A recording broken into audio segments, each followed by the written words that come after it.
Hello everyone, कैसे हैं आप सब लोग। Welcome back to ICT virtual classroom Dehradun. मैं निखिल राणा। क्लास 12th का जो हमारा टॉपिक चल रहा है प्रोबेबिलिटी, उसी को कंटिन्यू करते हैं। ठीक है, तो चलिए अपनी क्लास शुरू करते हैं। शुरू करने से पहले हमेशा की तरह एक थॉट ऑफ द डे लेके चलते हैं। आज का थॉट ऑफ द डे है बच्चों, और बहुत ही छोटा थॉट ऑफ द डे है, बट बहुत ही काम का है।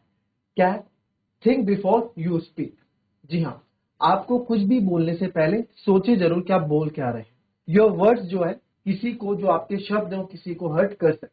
ठीक है, तो जो हमारे शब्द हैं वो किसी को हर्ट ना करें, ये आपको सुनिश्चित करना है। ये कब सुनिश्चित करना है? आपको बोलने से पहले, क्योंकि आपने एक बार अगर बोल दिया, वो आप वो शब्द वापस नहीं ले सकते, है ना। आपने किसी को कुछ बोल दिया तो आपके बोले हुए शब्द वापस नहीं आ सकते। तो कभी भी बच्चों किसी को कुछ बोलो, या कभी भी आप कुछ चार पांच लोगों के बीच में कुछ अपनी बात करो, तो सोच समझ के करो। आपने कुछ बोल दिया बिना सोचे समझे, तो अगर वो गलत निकल गया ना आपके मुंह से, तो दूसरे लोगों की नजर में आपका पर्सपेक्टिव वही बन जाएगा। फिर बाद में आप सफाइयां देते रहे। ठीक है, तो हमेशा think before you speak. Right.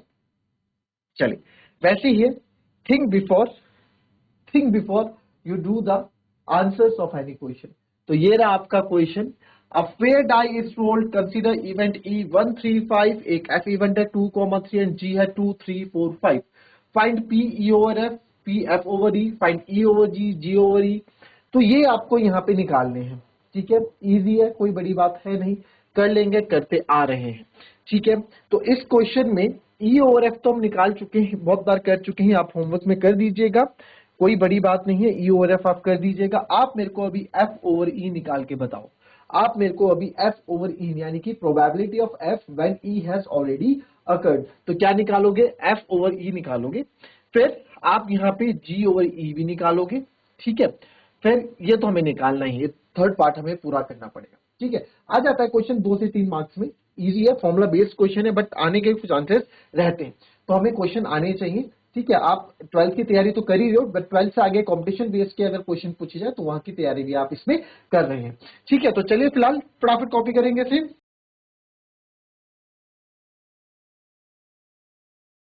चलिए, आइए पहला पार्ट यहाँ पे देख लेते हैं।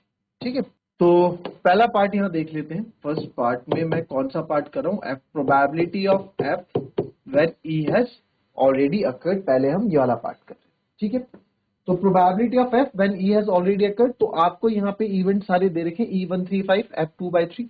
तो अगर इसका फॉर्मूला आप देखें तो इसका फॉर्मूला क्या होगा? Probability of F intersection E upon probability of E होगा, क्योंकि जो ऑलरेडी अकर्ड हो जाता है वो आपका हमेशा नीचे आता है ना।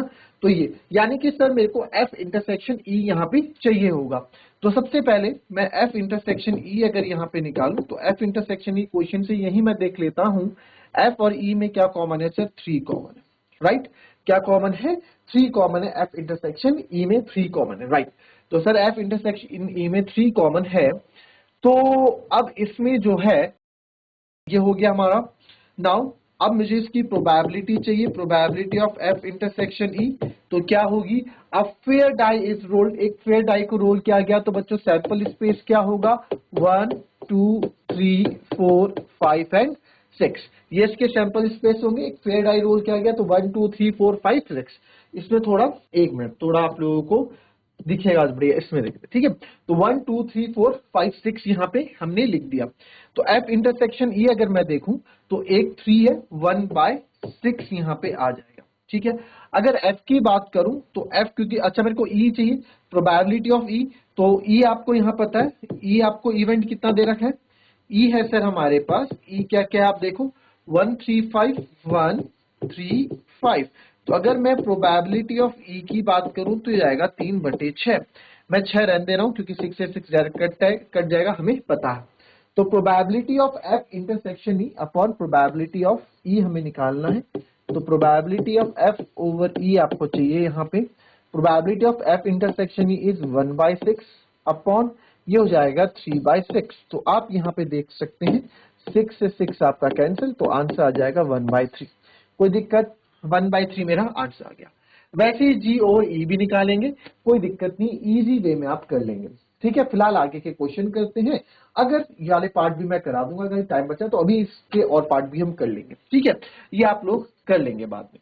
आ जाते हैं इसमें probability of E union F over G and probability of E intersection F G. ठीक है, तो ये थर्ड पार्ट हमको फाइंड करना है यहाँ पे।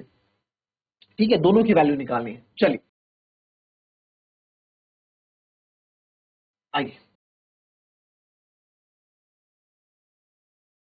Probability of E union F over G, probability of E union F over G. तो यहाँ पे कौन सा फॉर्मूला आपका लगने वाला है? हालांकि आप लोगों को पता है कि सर एक फॉर्मूला तो हमारे पास प्रोबेबिलिटी ऑफ किसी की भी प्रोबेबिलिटी हम निकाल रहे हैं, या फिर ए यूनियन बी की प्रोबेबिलिटी मैं निकाल रहा हूं, तो पता है probability of A plus probability of B minus probability of A intersection B. ये सिंपल फॉर्मूला आपको मैंने बताया था। ठीक है, इससे हम रिलेट करेंगे फॉर्मूले को। अच्छा, क्या था फॉर्मूले को एक बार देख लेंगे, जरा एक बार देख लेंगे जो हमने बात की थी फॉर्मूले पे, एक बार नजर लगा देते हैं। ठीक है, तो यहाँ पे देखो फॉर्मूला बनाया इससे था, नंबर ऑफ, इससे मान लो चाहे से probability of A plus probability B minus probability of A intersection B. But sir अगर ओवर एफ आ गया यानी कि कंडीशनल प्रोबेबिलिटी आ गई तो कुछ नहीं करना था, probability of A over F, probability of B over F, probability of A intersection B over F, यही करना है। सिंपल फॉर्मूला इस तरीके से यहाँ पे बनेगा, है ना, ये हमने यहाँ पे करना था सर। तो अब आप यहाँ पे देखेंगे, अब आप यहाँ पे देखेंगे इसी फॉर्मूले को आगे बना देते हैं। ठीक है, तो आप यहाँ पे, ये तो मैंने आपको याद दिलाने के लिए बताया, तो आप लिखेंगे बिकॉज वी नो दैट। देखो फॉर्मूला जब जब आप लिखोगे ना बच्चों, फॉर्मूला लिखना बहुत जरूरी है। क्यों? एक तो प्रेजेंटेशन अच्छी चली जाती है एग्जामिनर के पास जब कॉपी चेक करेंगे, दूसरा आपकी गलती भी नहीं होगी कभी, आप उससे रिलेट कर सकते हो। ठीक है, तो जो हमारा फॉर्मूला है उससे मैं अगर इसको रिलेट करूं, we know that probability of A union B over F, तो ये हो जाता है sir probability of A over F plus probability of B over F minus probability of A intersection B over F. ये formula sir हमारे पास पहले से ही है। ठीक है, ये फॉर्मूला हमारे पास है कि वी नो दैट कि ये फॉर्मूला होता है। जिसने नहीं लिखा है वो एक बार देख ले, मैं स्क्रीन से हट जाता हूं। ठीक है, देख लो एक बार। चले इसको अब रिलेट करते हैं फॉर्मूले के साथ, और फॉर्मूले से रिलेट करके क्वेश्चन सॉल्व करने का प्रयास करते हैं। तो जो जो चीजें मेरे पास है उसको हम यहाँ पे लिख देते हैं। ई है मेरे पास 135, ई की जरूरत है यहाँ पे, यस। यहाँ लिख देता हूं 135, एफ है हमारे पास 23, और जी है हमारे पास 2 3 4 5। तो चलिए, तो ये हमारे पास है। अगर मैं यार इसमें देखा जाए ना, इसमें देखा जाए, इसमें अगर मैं फॉर्मूला लगाऊं, ई यूनियन एफ मेरे को चाहिए और जी, तो probability of E union F G का यहाँ पे क्या बनेगा, देखो probability of E union F over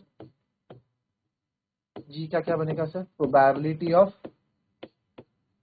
E over G plus probability of F over G minus probability of E intersection F over G, यही बनेगा। भाई फॉर्मूले में तो हम यही सूट करते हैं, फॉर्मूले में तो हम यही रखेंगे। तो यानी कि मुझे probability of E over G भी चाहिए, probability of F over G भी चाहिए, और minus probability of E intersection F over G भी चाहिए। तो यार ये तो बहुत ही ट्रिकी क्वेश्चन हो गया। प्रोबेबिलिटी ऑफ ई एफ आ जाएगा, प्रोबेबिलिटी ऑफ एफ आ जाएगा, probability of E intersection F over G कैसे आएगा? ये तो दिक्कत है यार, है ना, ये तो आपको दिक्कत पहुंच गई यहाँ पे। Probability of E intersection F, चलो ये भी आप निकाल दो, ये भी निकाल दो। सर ये कैसे निकालेंगे हम, ये कैसे निकालेंगे हम, है ना, इस तरीके से कैसे निकालेंगे? तो क्या करोगे, क्या लगता है इसको इतना लंबा सॉल्व करोगे क्या? एनी आइडिया किसी के पास? किसी के पास कोई आइडिया भाई, क्या करोगे बताइए। यहाँ पे, यहाँ पे एक काम कर दो, ई यूनियन एफ को ना ए मान, इस पूरे को ए मान ले, लेट ई यूनियन एफ जो है इज इक्वल्स टू ए आएगा, और ई यूनियन एफ अगर मैं करता हूं तो 1 2 3 5, 1 2, इन दोनों को मैंने ज्वाइन कर लिया।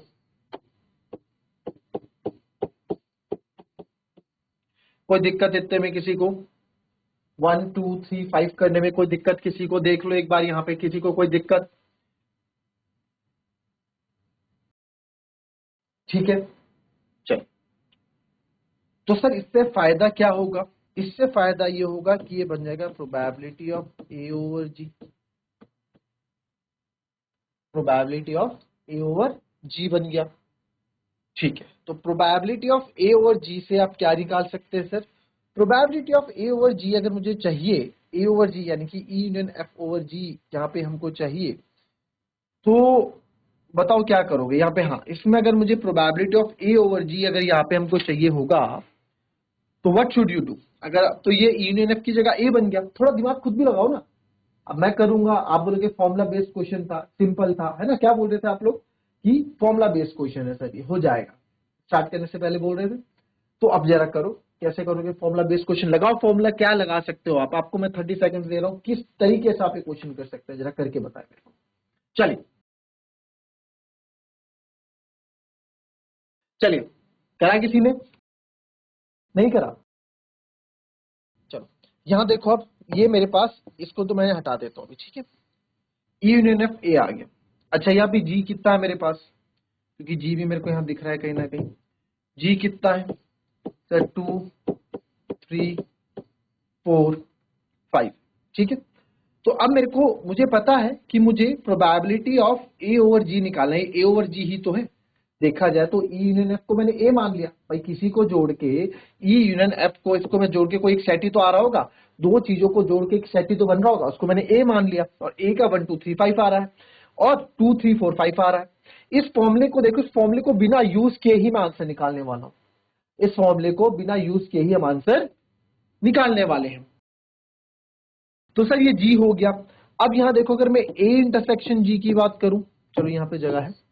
अगर मैं ए इंटरसेक्शन जी की बात करूं भाई, ए इंटरसेक्शन जी, ए इंटरसेक्शन जी क्या क्या कॉमन दिख रहा है सर? 2 3 5, 2 3 5 ये दिख रहा है। ए इंटरसेक्शन जी में 2 3 5 दिख रहा है, राइट। चलिए, अगर मैं इसकी प्रोबेबिलिटी निकालूं, probability of A intersection G निकालूं, probability of A intersection G निकालूं, तो probability of A intersection G क्या हो जाएगा जी sir? Probability of A intersection G हो जाएगा 3 बटे, कितना था सैंपल स्पेस हमारे पास? ए फेयर डाई रोल्ड है तो 3/6 यानी कि 1/2 हो जाएगा, या 3/6 ही रहने दो, कोई दिक्कत नहीं है। Probability of A intersection G मेरा ये हो जाए, right. Now probability of E union F over G, ये लिखूं, चाहे ई यूनियन एफ क्या है मेरा? ए है, और ये मेरा जी है। या फिर मैं इसको और करके ये भी लिख सकता हूं समझाने के लिए, प्रोबेबिलिटी ऑफ ए ओवर जी, बात एक ही है। आप यहां मेंशन कर सकते हैं कि ए हमारा ई यूनियन एफ है, दोनों में आप कुछ लिख सकते हैं, ठीक है। ई यूनियन एफ को हमने ए माना, इसको माना, तो क्या हो जाएगा इसका formula? Probability of A over G का फॉर्मूला क्या हो जाएगा? आप बोलोगे कि सर ये हो जाएगा ए इंटरसेक्शन जी। देखो क्या होता है probability of E intersection F का formula? Probability of A intersection G upon probability of G, जो नीचे होता है ये आ जाता है। अगर आप इसको लिखना चाहो तो कैसे लिख रहे हो? ऐसे तो नहीं हो सकता कि ई यूनियन एफ इंटरसेक्शन, ऐसे थोड़ा लिख दोगे इसको, ई यूनियन एफ इंटरसेक्शन जी ऐसे थोड़ा कर दोगे, इसको कंफ्यूज नहीं हो जाओगे? तो इसलिए ई यूनियन एफ को हमने ए मान लिया है, तो इसलिए मैंने इसको और करके यहां पे लिख दिया कि आप इसको लिख सकते हैं और ऐसे। तो प्रोबेबिलिटी ऑफ ए इंटरसेक्शन जी तो सर मेरा 3/6 आया। प्रोबेबिलिटी ऑफ जी 1 2 3 4, तो प्रोबेबिलिटी ऑफ जी है मेरा 4/6 आ जाएगा सर। तो ये मेरा 4/6 आ गया, 6 से 6 कर दिया, आपका आंसर 3/4 आ गया। तो आंसर कितना हो गया सर हमारा? 3/4 हो गया, ठीक है। प्रोबेबिलिटी ऑफ जी मैंने यहां से निकाल दिया था, ठीक है। ये हमने 4/6 निकाल दिया, तो 3/6, तो आंसर आ गया 3/4। कोई दिक्कत इसमें? क्या कहीं पे भी ये फॉर्मूला यूज हुआ? क्या कहीं पे भी ये फॉर्मूला यूज हुआ? कहीं पे नहीं हुआ। हमने क्या किया, ई यूनियन एफ को ही ए मान लिया, क्योंकि ए मान लिया, क्योंकि और जी तो हमारे पास था ही। उसके बाद हम सिंपल, जैसे मैंने इसको ए माना वैसे ही इस फॉर्म में आ गया, ए और जी में आ गया, कोई दिक्कत नहीं, इजी वे में निकाला। अब देखो ना, एक तरह से अगर आप देखेंगे तो ए इंटरसेक्शन जी अपॉन जी जो हमने किया है यहाँ पे, ठीक है, probability of E plus probability of E, वही तो है, प्रोबेबिलिटी ऑफ ई और प्रोबेबिलिटी ऑफ एफ ई तो है, एक तरह से देखा जाए तो। ठीक है, चलो फिलहाल इसको कॉपी करो, फिर इसके दूसरे एस्पेक्ट पे भी बात करते हैं। इसको कॉपी करो, उसके बाद ये सेकंड पार्ट आपने लिखा होगा, ये भी निकाल के बताओ जरा। चलो कॉपी करेंगे इसको, चलिए फटाफट। चलिए, हमने इस फॉर्मूले का यूज नहीं किया, ठीक है। आइए, अगर कोई बच्चा बोलता है फॉर्मूले का यूज करके दिखाओ सर, ठीक है, अब आते हैं तो फॉर्मूले का यूज भी कर देते हैं। फॉर्मूले का यूज करके थोड़ा लेंदी हो जाएगा, इतना बड़ा टास्क नहीं है ये क्वेश्चन। अब आप यार यहाँ देखो कि अगर ये क्वेश्चन इस तरीके से आता है फॉर्म में, ठीक है, अगर फर्स्ट सेकंड थर्ड है तो थर्ड वाला पार्ट कहीं ना कहीं पहले वाले से कनेक्टेड रहेगा, ऑब्वियस सी बात है। ठीक है, जो 3 क्वेश्चन आपको दे रखे हैं, तो इसमें आपको कुछ क्वेश्चन, इसमें जो मेरे को चीजें जो निकालनी है, जैसे मुझे प्रोबेबिलिटी ऑफ ई ओवर जी निकालना है, तो प्रोबेबिलिटी ऑफ ई ओवर जी मेरे को यहाँ पहले से निकाला होगा, मुझे इतनी मेहनत नहीं करनी पड़ेगी, सीधे वाली पुट करनी पड़ेगी, है ना। फॉर्मूले की बात अगर मैं करता हूँ तो वो हमें निकालना पड़ेगा। तो अगर इसको मैं फॉर्मूले बेस से करता हूँ, फॉर्मूले से करता हूँ, तो देखिए कैसे करेंगे, वो भी इजी है, कोई बड़ी बात नहीं है।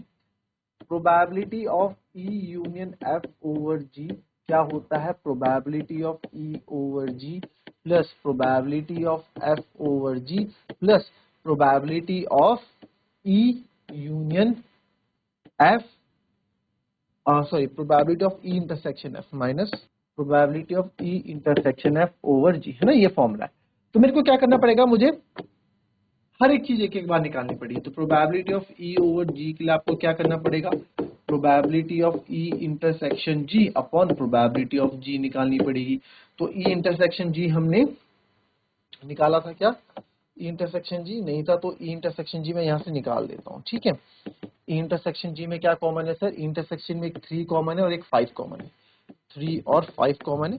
तो इसकी प्रोबेबिलिटी की अगर मैं बात करूं तो प्रोबेबिलिटी हो जाएगी इसकी 2/6, ठीक है, 2/6 हो जाएगी। तो यहां मैं सीधा लिख दूंगा सर 2/6 डिवाइडेड बाय जी में कितने एलिमेंट्स है, 1 2 3 4, 4 है, तो 4/6 हो जाएगा, 4/6। तो 6 से 6 कट गया और हमारे पास यहाँ से 2 1 जा 2, 2 2 जा 4 आ गया। तो यहां से मेरे पास इसकी वैल्यू कितनी आ गई, 1/2 आ गई, ये मैंने यहाँ पे लिख दी। ठीक है, देखो कितना लेंदी जाएगा, ठीक है। फिर probability of F over G की बात कर रहा हूँ, तो probability of F intersection G upon probability of G. तो एफ इंटरसेक्शन जी का है, एफ इंटरसेक्शन जी आप देखोगे तो सर एफ इसमें क्या, इसमें 3 ही कॉमन है, 2 और 3 कॉमन है ना। तो एफ इंटरसेक्शन जी में नहीं करते, तो एफ इंटरसेक्शन जी में, एफ इंटरसेक्शन जी में आप देखोगे 2 और 3 कॉमन है, तो इसकी प्रोबेबिलिटी क्या हो जाएगी एफ इंटरसेक्शन जी की, 2 एलिमेंट है, 2/6 हो जाएगी सर, 2/6। और प्रोबेबिलिटी ऑफ जी हमने भी देखा 4/6, तो ये भी 6 से 6 कट गया, ये भी कितना आ गया, 1/2 आ गया। फिर है sir probability of E intersection F over G, ये कैसे आएगा probability of E intersection F over G, easy है, कोई बड़ी बात नहीं है। देखो probability of E intersection F over G, और देखो यही हमसे 4th पार्ट में पूछा, डायरेक्ट आप यहाँ निकाल दोगे इसको। तो probability of E intersection F जी कैसा आएगा सर, इसका फॉर्मूला होता है प्रोबेबिलिटी ऑफ, अगर कंडीशनल प्रोबेबिलिटी का फॉर्मूला लगाता हूं तो क्या होता है, ई ओवर जी का क्या होता है, ई इंटरसेक्शन एफ, तो यहाँ होगा E intersection F intersection G over probability of G. तो अगर मैं तीनों में देखूं, तीनों में कॉमन क्या है, ई एफ जी में कॉमन क्या है, ई एफ जी में मेरे को अगर मैं देखूं ई इंटरसेक्शन एफ इंटरसेक्शन जी, इसमें अगर कॉमन देखूं तो तीनों में 3 कॉमन है और कुछ भी कॉमन नहीं दिख रहा है। तो इसकी अगर प्रोबेबिलिटी निकाली जाए, प्रोबेबिलिटी निकाली जाए तो जाएगी 1/6, कितनी जाएगी, 1/6 हो जाएगी। तो सर ये हो जाएगा 1/6 अपॉन जी, तो आपने भी देखा था 4/6, तो 6 से 6 कट गया, अगेन यहाँ आया 1/4। तो मेरे पास अब यहाँ पे सारी वैल्यूज मेरे पास अवेलेबल है प्रोबेबिलिटी ऑफ इसको निकालने के लिए। तो probability of E union F over G is equals to probability of E over G plus probability of F over G minus probability of E intersection F over G. ठीक है, जगह नहीं थी तो यहाँ लिख दिया सिर्फ। तो देखिए आइए इसको यहाँ लिख दे, प्रोबेबिलिटी ऑफ ई ओवर जी कितना है हमारा 1/2, ये भी आया प्लस 1/2 और ये आएगा -1/4, आधा और आधा होता है 1, 1 - 1/4, 4 में से 1 गया, आएगा 3/4। तो यहां से भी इतना लंबा सॉल्व करके 3/4 आया, और हमने इसको शॉर्ट फॉर्म में यहां करके देखा तो यहां भी 3/4 आया। ठीक है, तो आंसर आपका यही आएगा। तो मैं कहना चाहूंगा, अगर कोई बच्चा ये पूछे कि सर देखा जाए तो कंडीशनल प्रोबेबिलिटी तो आप डायरेक्ट भी लगा सकते हो यहाँ पे, तो यार यहाँ क्या करा है, डायरेक्ट कंडीशनल प्रोबेबिलिटी तो लगाई है, तो कंडीशनल प्रोबेबिलिटी डायरेक्ट तो लगाई है मैंने, बट यहाँ पे क्या कर दिया, यहाँ पे ई यूनियन, ताकि आपको कंफ्यूजन ना हो, ई यूनियन एफ को बस मैंने सेट लेट कर दिया ए, ताकि जब ए ओवर जी में यहाँ फॉर्मूला लगाऊं तो आप लोगों को दिक्कत ना हो। अगर आप डायरेक्ट करना चाहे तो डायरेक्ट भी कर सकते हैं। डायरेक्ट कैसे, पहले ई यूनियन बी कर दो, फिर क्या करो, पहले उनका यूनियन करो, फिर उसमें जो इंटरसेक्शन आएगा वो करो। आओ करके देखें, तीनों तरीके से करके देखते हैं। देखो मन में ना कोई शंका रखनी ही नहीं है, मन में कोई शंका रखनी ही नहीं है हमको, हम डायरेक्ट भी करके देखते, ये भी करेंगे क्वेश्चन अभी। तो मैं क्या बात कर रहा था, मैं बात कर रहा था प्रोबेबिलिटी ऑफ ई यूनियन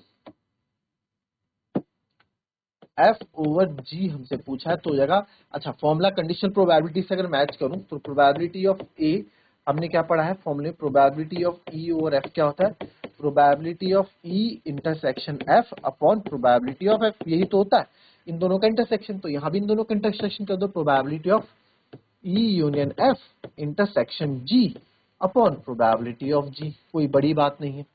आइए देखते हैं इसको, अब इसमें वैल्यू रखते हैं। तो सबसे पहले ई यूनियन एफ करता हूं मैं, ठीक है, तो ई यूनियन एफ, ई यूनियन एफ करो, ई यूनियन एफ है कहीं, क्या हुआ मैंने, कहीं पे भी नहीं, चलो यहां कर लेते हैं ई यूनियन एफ। ई यूनियन एफ करूंगा तो हो जाएगा 1 2 3 5, 1 2 3 5, यही होगा। अब इसके साथ इंटरसेक्शन करना है जी, जी क्या है 2 3 4 5, इसका इंटरसेक्शन करना है। तो इनका जब इंटरसेक्शन करूंगा, यानी तो कॉमन कौन कौन है, 2 3 5, तो यानी कि sir E union F intersection G यहाँ मेरे पास आएगा 2 3 5, कितना आया 2 3 5 आया, कितने एलिमेंट्स आए, 3 एलिमेंट्स आए।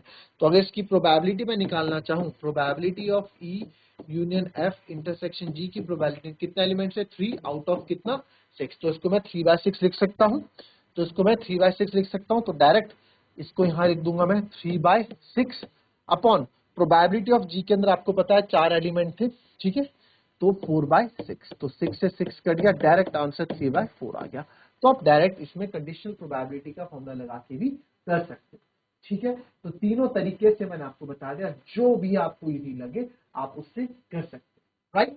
तो अब मेरे ख्याल से इस तरह के क्वेश्चन जब भी आपके पास आएंगे तो आपको दिक्कत नहीं होनी चाहिए, आप एग्जाम में इसको आराम से कर लोगे। क्वेश्चन ढूंढो इस तरह के और फटाफट करते रहो इस तरह के क्वेश्चन, राइट। चलिए चलते हैं नए क्वेश्चन की तरफ। क्वेश्चन क्या बोल रहा है, एज्यूम दैट, ठीक है, एज्यूम करना है कि each born child is equally likely to be a boy or a girl if a family has 2 children. What is the conditional probability, पहले ही बोल दिया conditional probability है तो इतना ज्यादा सोचना नहीं पड़ेगा एग्जाम में। What is the conditional probability that both are girls, वैसे भी given that यहाँ आ गया कि दोनों ही लड़कियां होंगी, given that the youngest is a girl, at least one is a girl. Okay, मान लीजिए कि प्रत्येक पैदा हुए बच्चे के लड़के या लड़की होने की समान संभावना है। भाई लड़का भी हो सकता है, लड़की भी हो सकता है, किसी की प्रोबेबिलिटी ज्यादा नहीं है, लड़के होने की प्रोबेबिलिटी ज्यादा नहीं है या लड़के होने की प्रोबेबिलिटी ज्यादा नहीं है, और हो भी नहीं सकती। ऐसा कभी आप किसी चीज की किसी चीज के जन्म होने की, कि लड़का होगा या लड़की की, उसकी प्रोबेबिलिटी दोनों की बराबर रहती है, लड़का भी हो सकता है लड़की भी हो सकती है, समान संभावना है। यदि एक परिवार में 2 बच्चे हैं तो सशर्त संभावना क्या है, यानी कंडीशनल प्रोबेबिलिटी क्या है, ठीक है, इसको हिंदी में दूसरा वर्ड भी बोलते हो, आपको बताऊंगा मैं। संभावना क्या है कि दोनों लड़कियां हैं, यह देखते हुए कि सबसे छोटी लड़की है और कम से कम एक लड़की। गिवन दैट का मतलब क्या होता है, आपको बताया कि ये चीज पहले हो चुकी है, यानी कि हो चुका है, क्या हो चुका है कि यंगेस्ट वन तो गर्ल है, गिवन दैट कि यंगेस्ट लड़की, सबसे छोटी लड़की क्या है, सबसे छोटा बच्चा लड़की है, तो क्या प्रोबेबिलिटी है कि जो what is the equally like to be a boy family has two children, what is the condition probability that both are girls, कि दोनों ही लड़कियां होंगी।